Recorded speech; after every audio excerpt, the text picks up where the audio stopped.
come down to? I don't know. Both job offers seem great. Yeah, but one pays more.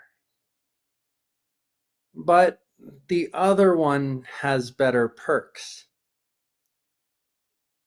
In the end, it'll come down to what you value more.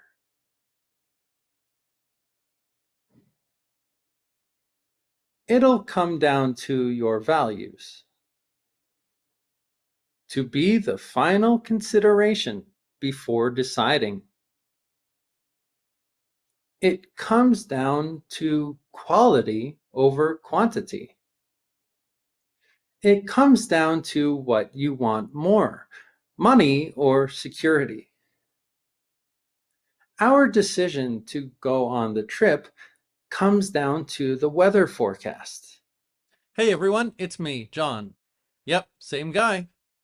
If you want to improve your phrasal verb vocabulary or study with me privately, the links are in the description.